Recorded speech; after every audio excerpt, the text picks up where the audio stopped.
กราบสบายดีและสวัสดีเด้อพ่อแม่พี่น้องFC กันเบิดทุกคนเนาะเพราะว่าสิอยู่ภายในและก็ต่างประเทศกันยินดีต้อนรับเข้าสู่ช่อง YouTube ของแม่สมหวังชาแนลโดยมาพบมาพอกับแม่สมหวังวันนี้ก็ได้เดินทางมาทางบ้านสาวโสดอีกคือเก่าเนาะทุกคนโดยกระซึ่งสาวโสดคนนี้กับแม่สมหวังก็เคยมาถ่ายอยู่เนาะทุกคนโดยตอนนี้แม่กับสมหวังก็ได้มาฮอดเฮือนฮอดซานของบ้านสาวโสดเป็นทีเรียบร้อยแล้วเนาะทุกคนโดยอันนี้ก็แม่นทั้งหลังบ้านหลังเฮือนเพิ่นเนาะป้าปลูกหมึกเสรีหลายทุกคนเลยกำลังเขียวกำลังงามเนาะยังบ่ทันออกดอกครับโดยอันนี้ก็เป็นหลังบ้านของเพิ่นเนาะโอ้ไก่กระบัดอีกแล้วทุกคนเลยเป็นเฮือนไก่ติดวัดเนาะอันนี้ก็เป็นเฮือนสาวโสดเพิ่นเนาะทางหลังบ้านเฮือนสาวโสดเพิ่นลืมไงสว่างก็ได้มาเปิดคลิปอยู่นี่เนาะทางว่า ภาพใดพระจ่าใดว่าบ่ม่วนว่าบ่คล่องก็ต้องกราบขอโทษขออภัยหลายๆเด้อทุกคนเด้อโดยตอนนี้ก็แม่นอยู่หลังบ้านสาวโสดเพิ่นเนาะทุกคนมีไก่มีงัวมีแบ่หลายเนาะไปตาเบิ่งโดยตอนนี้ก็มาหอดเฮือนสาวโสดเพิ่นแล้วทุกคนส่วนชื่อเสียงเฮียงนามเพิ่นจังใดนั่นแม่สว่างก็เคยมาสัมภาษณ์เพิ่นอยู่นี่ก็ได้มาสัมภาษณ์ตื่มอีกเนาะถามว่าภาพใดว่าจาใดว่าบ่ม่วนว่าบ่คล่องก็ต้องกราบขอโทษขออภัยเด้อทุกคนเด้อเนาะโดยก็โอเคบ่เป็นเพื่อบ่เป็นการศึกษาเสียเวลาเฮาก็ไปลงกับสาวโสดเพิ่นไปอัปเดตเบิ่งสาวโสดเพิ่นก่อนเนาะทุกคนโดยสบายดีโดยมื้อนี้ก็เปิดภาพมาก็อยู่ทางเฮือนสาวโสดเพิ่นนี่คือเก่าเนาะ เป็นจังไดคู่มีครองนะบ่น้ำบ้านน้ำเมืองหมู่เลยบ่เนาะ เดือนสองก็เข้ามาแล้วเนาะแม่นยังสดคือเก่าเดือนคู่ไว้ได้ดีได้ หมู่นี่แต่งดองแซวแล้วเนาะ เลย เป็นจังไดตอนเปิดใจไปเทื่อก่อนบ่มีคนของใจบ่หรือว่าจังไดก็จักสิว่าได้มันบ่ได้ถึงว่าคนครองใจก็คุยอยู่เลยคุยแบบเบิ่งอิหยังก็ไปซื้อเขาจะก็ยังบ่ได้ว่าเป็นคงเป็นแฟนนี่สินะก็คุยกันประมาณนั้นแหละเขาก็เงียบไปเงียบไปก็โดนเติบเลยจนคิดจะมาเปิดใหม่นี่นะเพิ่นบ่เป็นคนเงียบไปเองหรือว่าทางเจ้าเพิ่นแบบบ่ได้มีให้บ่ได้มีหยังกันบ่ได้ให้บ่ได้ผิดอะไรอย่างเงี้ย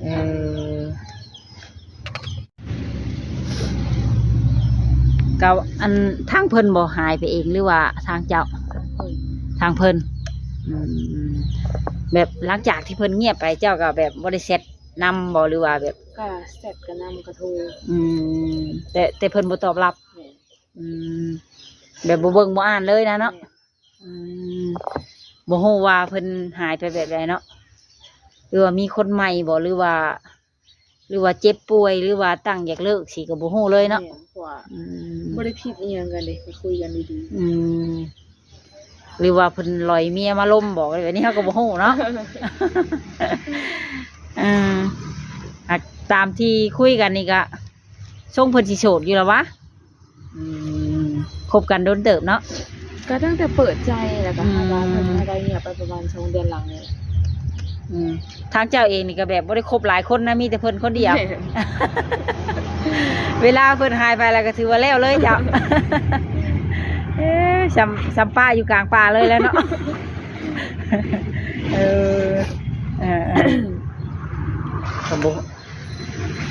เพิ่นก็ทางว่าจะลงคลิปนี้ไปกับบางทีเพิ่นเห็นก็สมมติว่าเพิ่นอยากจะกลับมาอีกก็ได้บ่ได้เนาะสมมุติวันนี้ไปเฮ็ดเวียกเฮ็ดงานยังทางเจ้าอยู่เฮือนคือเก่าเนาะปลูกผักบ่ได้กินได้ใช้เนาะเดี๋ยวกินได้ใช้ก็ขาย ขายสมผักสมหญ้าบ่ได้คิดแบบอยากไปหาเงินฝั่งไทยบ่ก็คิดอยู่ยังบ่ได้เฮ็ดบัตรเพราะบัตรเบิดเลยผ่านมาจะเคยไปทำงานอยู่ได้เนาะ อืมไปจักปีก็ได้วะ ไป3-4เดือนแล้วก็กลับมาแล้วก็ไปใหม่ ไปมา แม่น อืมบัตรนี้ก็คือเดี๋ยวไปอยู่แต่ว่าบัตรสปอร์ตตัวเก่านะมันเบิดอายุแล้ว แม่นมันเบิดบอลจำ มันเบิดหนาจำมันเลยเนาะ แม่นแล้วก็เบิดอายุนำเฮ็ดได้ร่นเลย บัตรนี้ก็คือเดี๋ยวไปอยู่ วันนี้ก็หลังจากที่เพิ่นเงียบหายไปได้2 เดือนแล้วก็เหงาเนาะ บ้านเมืองหมู่กันแต่งงมแต่งงานแซ่แล้วเนาะหมู่รุ่นเดียวกันเนาะ แม่นมีลูกพุ่นแหละ เวลาไปร่วมงานหมู่ก็คิดอยู่บ่ ก็คิดอยู่ คิดอยากได้เป็นของตัวเองเนาะแบบเฮาก็อายุหลายซำนี้แล้ว แม่น ผู้บางคนหมู่รุ่นเดียวกันมันมีเฮาลูกบาด ลู นี้ ก2ลูก3 เฮาบัดยังบ่ได้ฮอดคู่บัดนี้เนาะก็คิดอยู่ได้เนาะเดี๋ยวบ่คิดก็ผู้คนว่าอยู่เป็นโสดว่าสบายว่าคืออยู่ในคลิปในหยังว่าคืออยากได้อยู่บัดเหงากันเนาะ คืออยากได้เลยจึงมาเปิดใจ วันนี้เนี่ยออกมาเปิดใจใหม่เนาะ แม่น มีสเปคตั้งใหม่อยู่บ่บัด จังได๋ก็ได้ จังใดก็ได้เนาะมักคนรุ่นอายุซ้ำกันบ่หรือว่าหลายกว่า หลายกว่า เอาหลายกว่าเนาะทางเจ้านี่พร้อมไปอยู่น้ำเพิ่นบ่หรือว่าอยู่เพื่อนตัวเองที่สมุดคันเอา คันว่าเพิ่นให้ไปก็ไปในใดก็ได้เฮานะสบาย แบบบ่มีภาระหยังห่วงเนาะ แม่น ทางเจ้านี่โสด100%ยังบ่เคยแต่งงานจักเทื่อเนาะ แม่น ถ้าสิเอาสามีทั้งที่นี่แม่นพร้อมไปอยู่น้ำเพิ่นได้ โดย บ่ว่าสิเป็นลาวไทยหรือว่าต่างประเทศ โดย โอ้ FC ท่านใดเข้ามาฟังนี่กันเนาะ แต่จะมักคนแบบประเภทแบบเฮ็ดราชการบ่หรือว่าเป็นรับจ้างก็ได้กรรมกรก็ได้ อะไรก็ได้แล้วแต่วาสนาเฮาสิได้พอกัน ถือว่าทางเจ้านี่บ่ถือนะเนาะ แม่น ชุดแล้วแต่โชคชะตาวาสนามาพ่อกัน ถ้าว่ามันบ่มีก็ช่วยกันเฮ็ดกันหาก็ได้เนาะ โดย คุมื้อนี้แฮงบ่อึดเวียกเฮ็ดงานทำถ้าว่าไปอยู่ไทยนี่โอ้แฮงงานหลาย ทางพ่อแม่เฮานี่เพิ่นก็บ่คัดของบ่ บ่ ถ้าว่าเฮาไปอยู่เฮือนผัว แล้วแต่ใจลูก เพิ่นมีลูกหลายคนอยู่แล้ววะ 4คนแต่ว่าอ้ายก็เอาเมียออกเงินแล้วก็มีน้องชายก็อยู่ไทยยังเป็นน้องสาวกับเฮาอยู่กัน น้องสาวยังบ่ทันเอาผัว ยัง ยังแต่เจ้ากับน้องสาว โดย ก็ถือว่าคันจะไปเฮือนผัวนี่ก็ยังน้องสาวอยู่เนาะ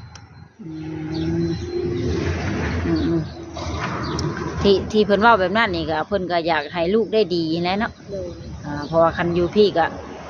สิบ่มีอาชีพการงานก้าวหน้าทอแต่เฮ็ดหน้าให้แหล้วเนาะขึ้นฮอดก็อดเอาหากจิบ่มีปัญหาดอกเพราะว่าเจ้าก็เคยไปหาเงินเมืองไทยอยู่ โดย ได้ข่าวหลายบ่ปี 7-80นี่แหละ มาตั้งแต่ก่อนเนาะตั้งแต่เกี่ยวข้าวมาสัมภาษณ์เจ้าตั้งแต่เกี่ยวข้าวแต่ก็บ่ได้มาเลยก็ล้มกันอยู่เลยกับอันผู้มาถ่ายคลิปนำกันว่าเอ้ยเราเอาผัวแล้วบ่ คนแต่งดองคุณวันนนวันเนาะเสียงตู้ติมๆเราเอาผัวแล้วบ่ มีคนเอา เนาะอยู่คานทองคักก็บ่ลงบ่ได้แล้ว ไปเด้สิมาซอยลงแต่คานทองนี่ แบบอัน ถามว่าเพิ่นเป็นผู้ห้างผู้หมายเจ้าก็รับได้บ่ ได้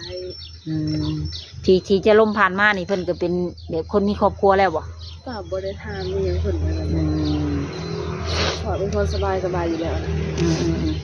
แบบใดๆก็อย่าเนาะ โดย คันว่าได้มักแล้วผู้ห้างนางหมายก็เอาหมดเลยแบบบ่สนเรื่องอดีตเนาะเริ่มต้นใหม่ โดย แบบนั้นก็ดีกันได้สบายใจ ถ้าจังบ่คิดหลายฉะนั้นมันมาคือเรื่องนั้นคือเรื่องนี้อยู่กับสมองเนาะ เป็นว่าเลย ทางว่าเพิ่นนั่งเบิ่งอยู่เดียวนี่เจ้าอยากถามหยังเพิ่นอยู่บ่ บ่มีนาสิดา เพิ่นก็คือสิมีเหตุผลของเพิ่นเนาะเพิ่นจังเงียบเนาะ นั่นแหละคนเฮามันบ่มีเหตุผลหรือว่าครบจุดนั่นก็ไปบ่ได้ มีแต่ว่าเฮาเริ่มต้นใหม่ โดย กับคนใหม่ โดย ไปเข้าดาวทั้งหลายปี สวดมนต์ สวดมนต์ ลงวัด อยู่วัดใกล้เฮือนนี่บ่ โดย อืมทุกๆปีเพิ่นเฮ็ดทุกปีเลยนี่ แม่น สวดมนต์ข้ามปี คนหลายอยู่บ่ หลายอยู่ก็จะมาหลายบ้าน บ้านอื่นก็มา บันทีอาจารย์ก็มาโนนสว่างใครจะ อื มาบ้าง มนอกจากบ้านตัวเองแล้วก็บ้านอื่นก็มาอีกเนาะ โดย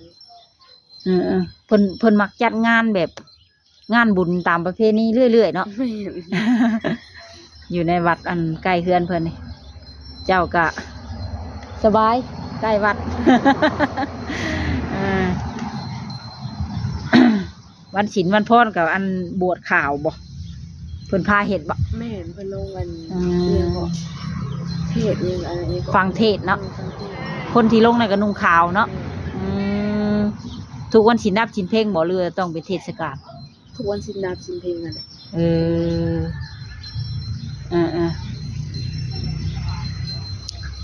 เกี่ยวมาหัวใจให้ก่อนบันเนาะ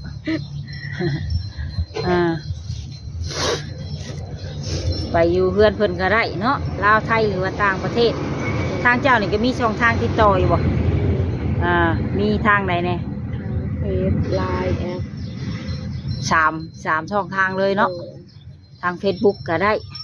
ทางไลน์ก็ได้ โดย ทางเบอร์ก็ได้ โดย อืมอีกตามแต่ สะดวกทางใดก็ได้ เลือกเอาเลยเนาะ โดย อืม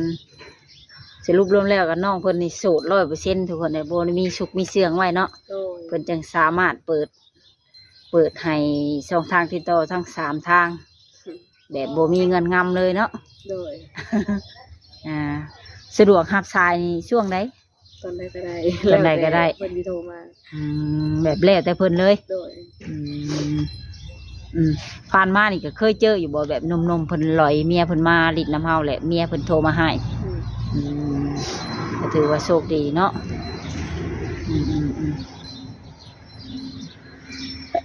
ผู้บางคนว่าเปิดใจไปว่าถือเพิ่น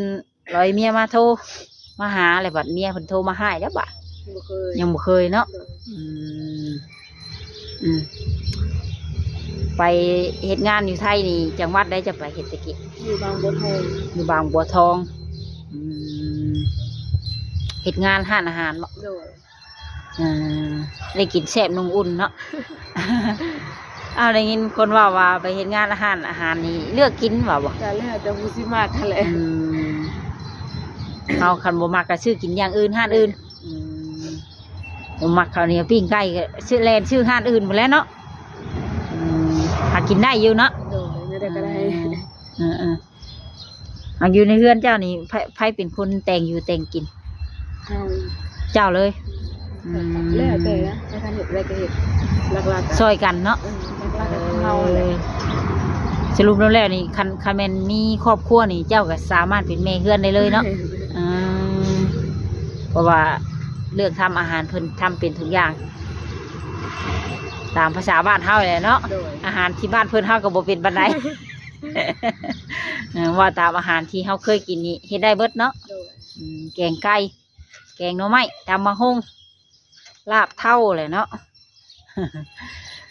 ตอนนี้อยู่เฮือนมีแต่คนตอน มี3 คน พอแต่เจ้ากับน้องกับแม่ แม่น โทษเด้อพอเจ้าเสียไปเนาะเจ้าว่าตอนนั้น แม่น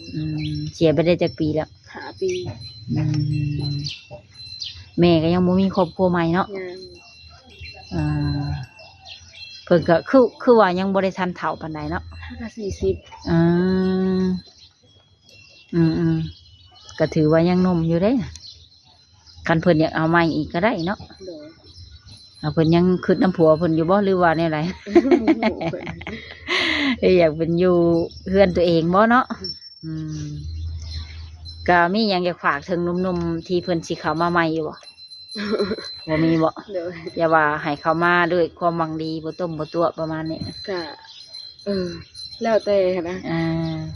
แต่ผู้สิเขามาผมคิดอะไรก็ เป็นคนแบบง่ายๆจ้ะเนาะ โดย ปกติเป็นคนใจร้อนบ่หรือใจเย็น เจ้าเอง ธรรมดา